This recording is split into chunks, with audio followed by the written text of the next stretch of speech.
A good Sunday morning to you. Welcome to our Bird Notes. This is Dwight Davis. Spring arrives a week from today, and the birds are winging their way north. It's interesting to note the different birds that are harbingers of spring. In England, it is, by long tradition, the cuckoo. For many, it is the robin. At the mission of San Juan Capistrano in California, it is the swallows returning on March 19th. But in Hinckley, Ohio, the avian object of celebration marking the arrival of spring is the so-called buzzard. Residents of this small Ohio town have been greeting the return of the buzzards every year for many years. Folklore says the buzzards have returned on March 15th every year since 1819.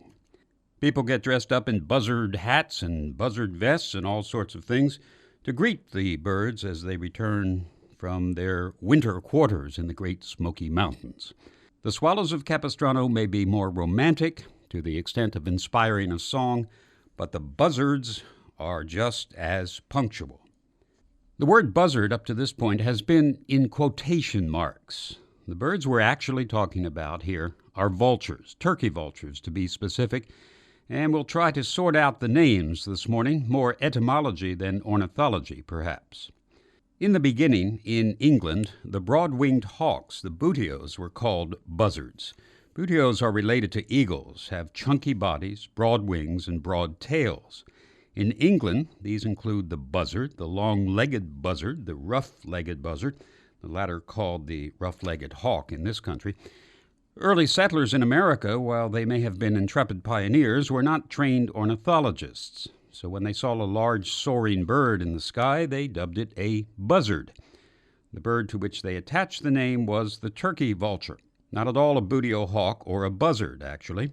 But the misnomer still lingers, especially at this time of year, in Hinckley, Ohio. The turkey vulture, seen here as well as in Ohio, is a large dark bird with a bald red head, the head sort of like a turkey, thus the name. It soars with its long, dark wings held in a flattened V, a dihedral angle, if you remember your geometry. The black vulture, a smaller relative, can also be seen in our area, identified by a much shorter, squared tail and labored flapping of the wings between glides. Both vultures are carrion eaters. We do have real buzzards in this country, including the rough-legged hawk, mentioned before, the common red-tailed hawk, and the red-shouldered hawk, seen soaring in our area on flattened wings, are both buzzards or buteos. So there are buzzards and there are buzzards, and some are vultures and some are hawks, and the confusion over the names will probably persist. Not only persist, but be perpetuated and celebrated in Hinckley, Ohio, each March 15th.